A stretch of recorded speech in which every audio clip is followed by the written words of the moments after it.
Berdasarkan Permen RB nomor 27 tahun 2021 akan ada materi baru di CPNS.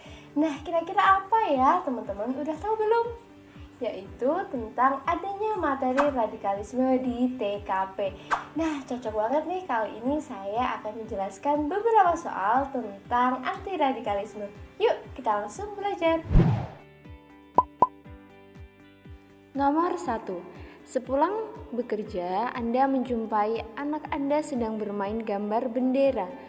Anak Anda terlihat sangat asyik melihat beberapa gambar bendera dari beberapa negara di seluruh dunia. Tiba-tiba Anda kaget karena dalam gambar kumpulan bendera tersebut terdapat salah satu lambang bendera organisasi radikal di Indonesia. Anda pun menanyakan asal-usul mainan gambar bendera tersebut kepada anak Anda. Anak Anda menceritakan bahwa ia mendapat mainan tersebut dari membeli di penjual mainan di depan pintu masuk sekolah. Yang akan Anda lakukan adalah, nah teman-teman, ini adalah salah satu contoh soal anti radikalisme. Seperti teman-teman yang ketahui ya, bahwa radikalisme itu suatu paham atau aliran yang menginginkan perubahan atau pembaruan sosial dan politik dengan cara kekerasan, seperti itu. Nah, implementasi soalnya itu seperti ini. Jadi ada bendera organisasi radikal di Indonesia. Terus kita sebagai orang tua yang akan Anda lakukan adalah apa, teman-teman? Kita baca dari opsi pertama, menasihati anak Anda dan membuang mainan tersebut.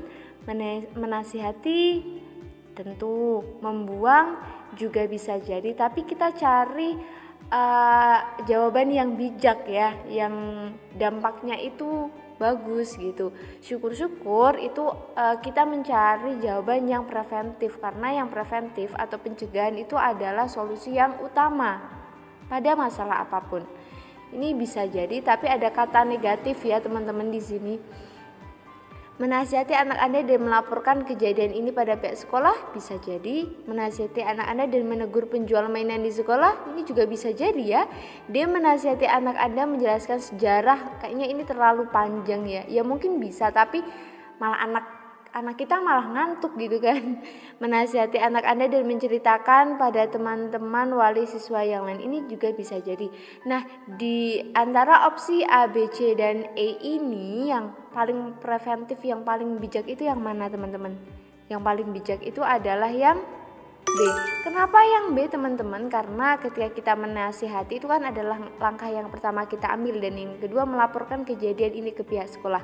Ketika kita melaporkan kejadian tersebut ke pihak sekolah, otomatis sekolah akan ada tindakan yang pertama, misal menegur penjual tersebut. Nah, ini adalah nanti akan dilakukan oleh sekolah, kemudian akan memberitahukan wali murid yang lain, kemudian juga akan mengedukasi anak-anak bahwa bendera tersebut merupakan bendera organisasi radikal dan memberikan pemahaman tentang radikalisme kepada anak-anak, tentunya sesuai dengan usia.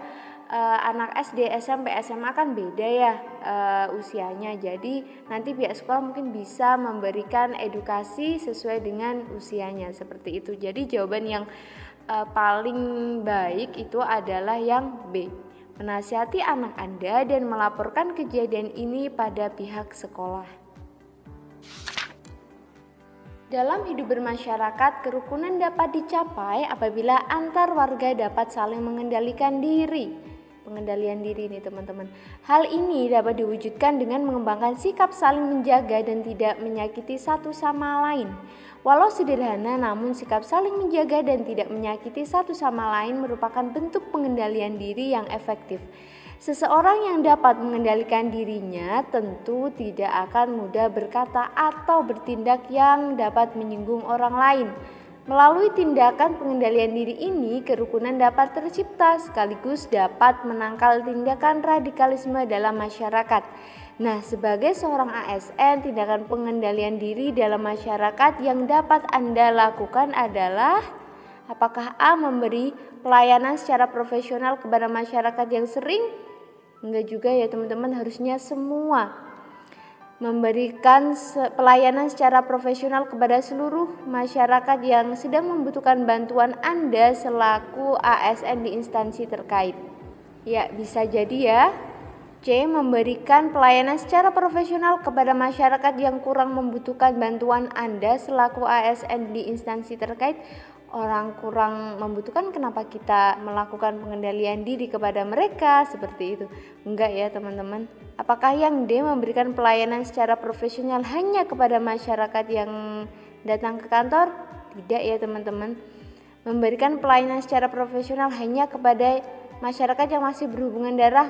No. Jadi jawabannya adalah yang B, yaitu sebagai seorang ASN, tindakan pengendalian diri dalam masyarakat yang dapat Anda lakukan adalah memberikan pelayanan secara profesional kepada seluruh masyarakat yang sedang membutuhkan bantuan Anda selaku ASN di instansi terkait. Jadi semua ya, bukan hanya yang sering atau malah yang enggak membutuhkan atau yang hanya datang ke kantor atau yang memiliki hubungan darah. Bukan ya teman-teman, yang B. Sebagai seorang ASN, dosen di salah satu perguruan tinggi, Anda selalu mengajarkan sikap saling menghormati dan menghargai di kelas. Anda menyadari bahwa mahasiswa di kelas berasal dari berbagai daerah di seluruh Indonesia dengan latar belakang yang berbeda-beda. Apabila tidak dibina sejak awal, maka perbedaan yang tampak itu akan menjadi faktor pemecah persatuan. Dampaknya, ketika sudah terjun ke dalam masyarakat, sikap kebinekaan tidak akan tampak. Maka yang bisa Anda lakukan adalah A. Memberikan pengetahuan umum mengenai kebinekaan di Indonesia, kemudian mengimplementasikannya dengan meminta mahasiswa untuk membuat kelompok presentasi berdasarkan minat mereka terhadap materi apa yang dipresentasikan. Minat, bisa jadi ya. B. Memberikan pengetahuan umum mengenai kebinekaan di Indonesia, kemudian mengimplementasikan dengan meminta mahasiswa untuk membuat kelompok presentasi sesuai asal daerah. Masa kalau yang dari Jawa kelompoknya di sini ya, nah itu justru akan memecah ya. Harusnya yang baik otomatis dari berbagai daerah, itu mereka nggak memandang itu warna kulit, suku gitu. Jadi kalau yang kelompok jadi Pulau Kalimantan jadi satu, itu enggak ya, itu bukan kebinekaan ya teman-teman. C. Memberikan pengetahuan umum mengenai kebinekaan di Indonesia, kemudian mengimplementasikannya dengan meminta mahasiswa untuk membuat kelompok presentasi berdasarkan heterogenitasnya. Ya, heterogenitas itu adalah perbedaan ya teman-teman. Jadi di soal ini, di jawaban ini tuh yang dimaksud berdasarkan perbedaan-perbedaan yang ada. Artinya dalam satu kelompok itu tidak memandang perbedaan yang ada. D. Bisa jadi ya teman-teman, nanti kita bandingkan. D. Memberikan pengetahuan umum mengenai kebinekaan di Indonesia, kemudian mengimplementasikannya dengan meminta mahasiswa untuk membuat kelompok presentasi sesuai homogenitas. No, bukan ya. Homogenitas itu adalah persamaan. Jadi ini nggak boleh ya. Kalau dalam kebinekaan ini kan salah satu soal anti radikalisme ya teman-teman. Nah jadi dalam perpecahan itu baiknya itu tidak perlu dibeda-bedakan antara satu mahasiswa dengan satu yang lainnya. Ini enggak ya, ini enggak, no. E. Memberi pengetahuan umum mengenai kebinekaan di Indonesia, kemudian mengimplementasikannya dengan meminta mahasiswa untuk membuat kelompok presentasi berdasarkan keberagaman diri. Bukan ya teman-teman. Nah di sini antara A dan C itu yang paling yang paling baik itu yang mana teman-teman? A atau yang C? Jawabannya adalah yang C. Jadi membuat kelompok tanpa memandang perbedaan-perbedaan yang ada. Jadi udah satu ya udah, kita satu Indonesia, nggak memandang perbedaan apapun itu. Nomor 4. Saat ini Anda bekerja sebagai seorang customer service yang ada di sebuah perusahaan layanan komunikasi.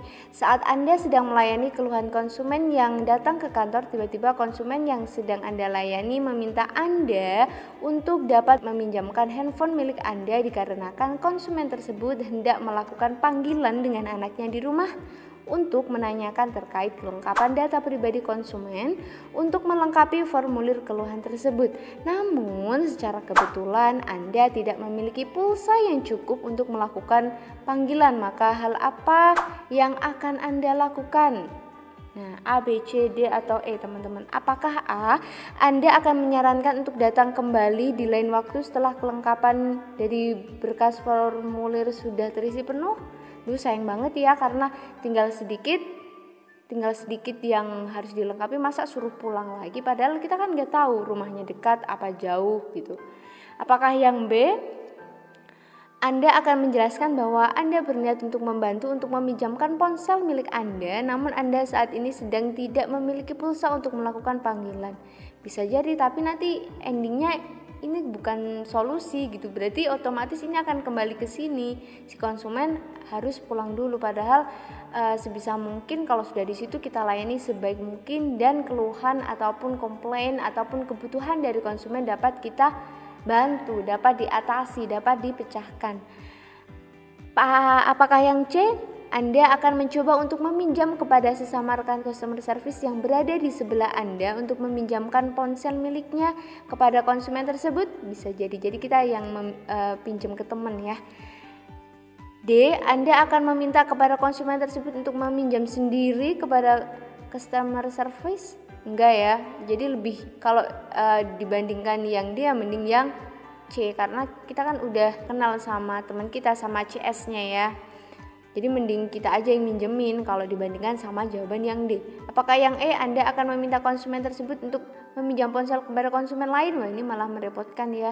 Berarti antara yang B sama C. Kira-kira kalau ada kondisi tersebut sebagai pelayan publik, kita harus gimana nih teman-teman? Yang B atau yang C? Yang C, karena yang C ini lebih solutif gitu. Jadi permasalahan dari konsumen sudah teratasi. Nomor 5. Saat ini Anda adalah seorang apoteker yang bekerja di salah satu apotek di kota Anda. Suatu ketika, apotek kedatangan seseorang yang hendak membeli obat yang seharusnya disertakan dengan resep dokter. Dikarenakan jika tidak, hal tersebut dapat disalahgunakan dan membahayakan pasien. Namun pasien tersebut beralasan bahwa resep yang dimilikinya hilang dan memaksa untuk tetap membeli obat tersebut, bahkan hingga memberikan uang tambahan kepada Anda apabila Anda memberikan pasien tersebut obat yang diinginkan. Hal apa yang akan Anda lakukan jika menghadapi situasi tersebut? A. Anda akan ragu dengan keputusan apa yang akan Anda pilih jika menghadapi situasi tersebut? No, kita harus tegas ya. Kalau ragu kan kita nggak melakukan aksi dan nggak memecahkan masalah dari soal ini. Apakah B?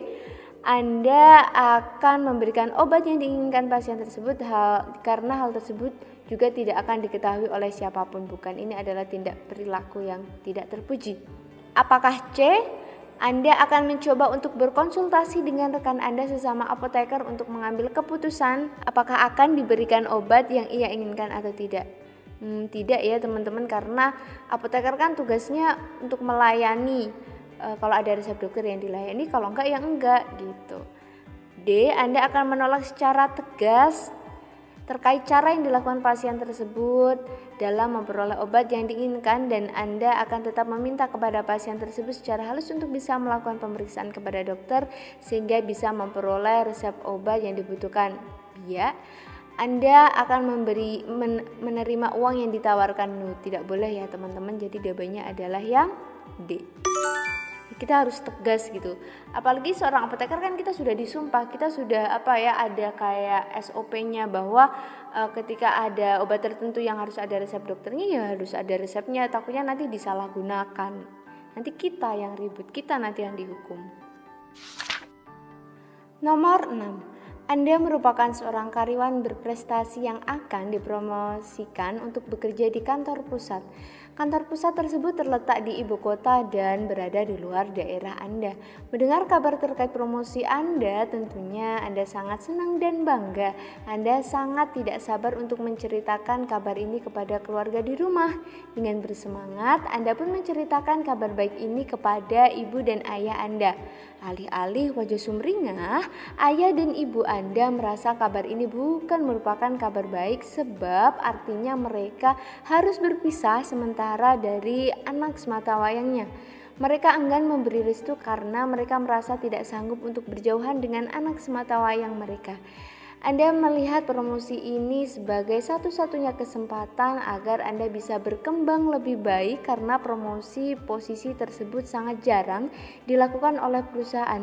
Belum tentu Anda akan mendapatkan kesempatan tersebut pada tahun depan. Dengan kondisi tersebut, yang akan Anda lakukan adalah A. Menelpon atasan Anda dan mengabarkan bahwa Anda tidak bisa menerima promosi tersebut karena Anda merupakan anak satu-satunya sehingga tidak bisa pergi ke pusat kota. Bisa jadi. Tapi ini kan belum didiskusikan dengan baik ya. Di soal itu belum ada kayak diskusi terkait antara orang tua dan si anaknya. Apakah B. Mengajak kedua orang tua Anda untuk membicarakan hal ini dengan kepala yang sudah lebih dingin dan mengatakan bahwa meski Anda ditempatkan di pusat kota, Anda akan terus menghubungi kedua orang tua Anda dan berjanji bahwa Anda dapat menjaga diri sendiri. Bisa jadi, apakah C. Mencoba menjelaskan kepada orang tua Anda bahwa zaman telah berubah dan tidak selamanya anak sematawayang akan selalu bersama ibu dan ayah. Anda menambahkan bahwa kesempatan ini tidak datang 2 kali dan Anda ingin agar terus berusaha di kantor pusat. Bisa jadi juga D. Menghubungi sahabat dekat Anda untuk menawarkan promosi. No ya, kalau menawarkan belum tentu yang kita tawarkan itu sesuai kemampuannya. Apakah E. Melakukan aksi protes kepada orang tua Anda sebab sebagai orang tua seharusnya mereka mendukung Anda? No, bukan ya. Jadi antara A, B, C. Apakah A. Menelpon atasan Anda dan mengabarkan Anda tidak bisa menerima promosi tersebut karena Anda merupakan anak satu-satunya? Enggak ya. Karena ketika kita itu di posisi ingin dipromosikan, otomatis ada sesuatu hal yang membuat atasan kita itu percaya sama kita gitu. Jadi antara B sama C. Teman-teman yang mana? Antara B sama C. Adalah yang apa teman-teman? B atau C? Yang B. Mengajak kedua orang tua Anda untuk membicarakan hal ini dengan kepala yang sudah lebih dingin dan mengatakan bahwa meski Anda ditempatkan di pusat kota, Anda akan terus menghubungi kedua orang tua Anda dan Anda berjanji bahwa Anda dapat menjaga diri Anda sendiri. Nah, ini juga bisa dijelaskan di B. Jawaban ini juga bisa dijelaskan yang B. Nah, jadi memilih jawaban yang opsi lain itu bisa terangkum di jawaban tersebut. Nomor 7. Wah, dari tadi tulisan terus ya teman-teman, tulisannya full 1 layar. Jangan bosen ya teman-teman, jangan mengeluh dulu, jangan patah semangat, justru harus semangat. Wah, ini banyak tulisannya, sebenarnya aku pusing tapi aku harus bisa nih. Karena kapan lagi ada kesempatan CPNS seperti ini kan teman-teman. Oke, yuk kita semangat lagi ya. Tarik nafas dulu boleh kok, ambil minum dulu boleh banget. Oke, kita mulai nomor 7. Anda merupakan seorang pimpinan dari suatu perusahaan. Perusahaan Anda bergerak pada bidang produksi makanan kemasan. Makanan kemasan yang diproduksi oleh perusahaan Anda telah memiliki standar tersendiri untuk kualitas. Suatu waktu, konsumen dari perusahaan Anda mengajukan keluhan dan protes kepada perusahaan Anda. Hal ini dikarenakan pada salah satu produk makanan kemasan yang diproduksi oleh perusahaan Anda jumlah kuantitasnya kurang atau tidak sesuai dengan yang tertera pada kemasan. Hal ini menyebabkan perusahaan Anda harus memberi kompensasi kepada pelanggan tersebut. Sebagai seorang pemimpin perusahaan, bagaimana Anda menyikapi kondisi ini? Apakah A. Menegur karyawan Anda dan meminta untuk bekerja lebih baik lagi ke depannya? Ya, bisa jadi.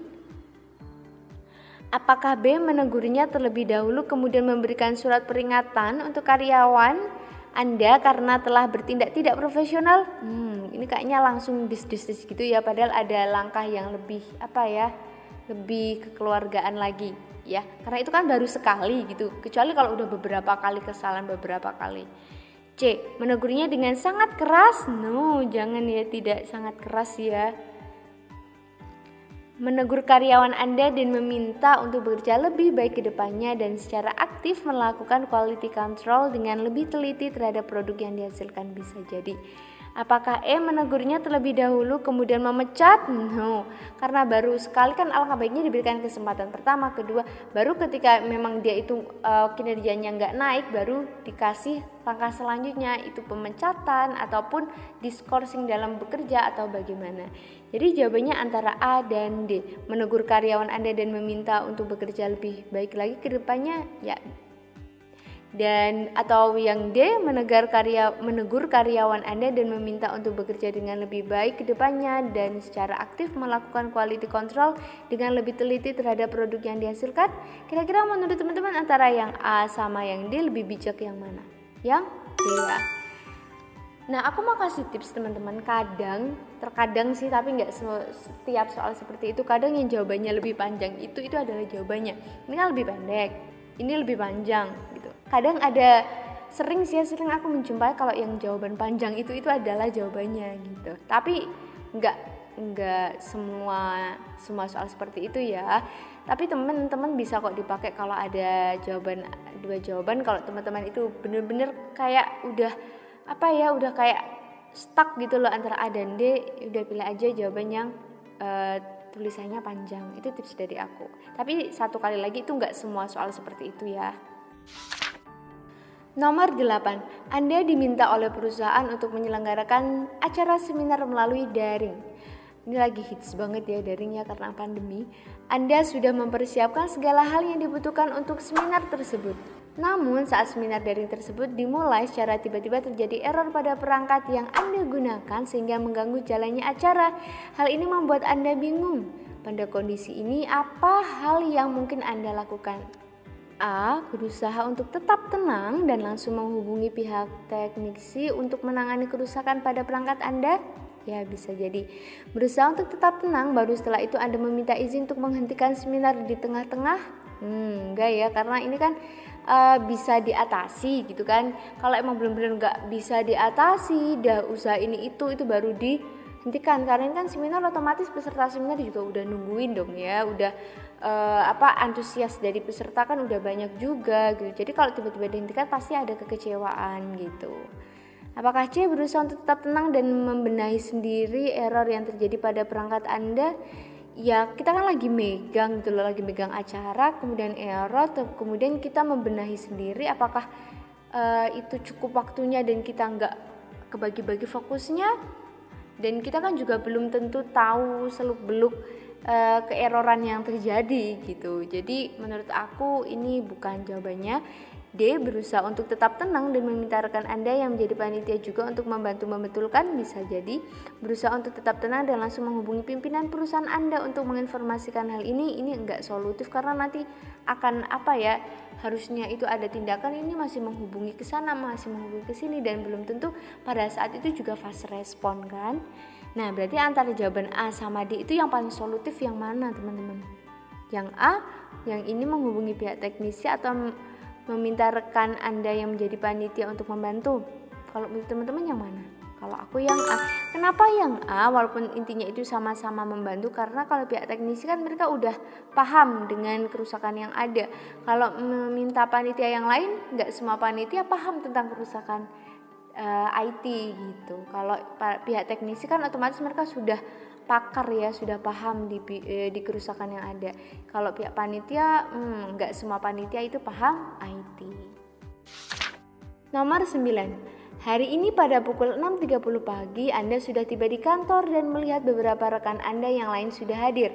Namun, mereka tidak dapat masuk ke ruangan karena penjaga kantor yang bertugas belum membuka kunci di tiap ruangan belum hadir. Menurut cerita dari rekan-rekan Anda yang lain, penjaga tersebut memang sering datang terlambat. Bahkan menurut cerita rekan-rekan dari sang penjaga pun, saat bertugas menjaga, penjaga tersebut sering pulang ke rumahnya yang kebetulan dekat dari kantor tanpa izin terlebih dahulu. Sikap Anda sebagai kepala divisi kepegawaian, kepala divisi kepegawaian nih, ngeri nih, yaitu A. Menegurnya di grup WhatsApp kantor agar dibaca oleh penjaga tersebut dan semua orang di dalam grup.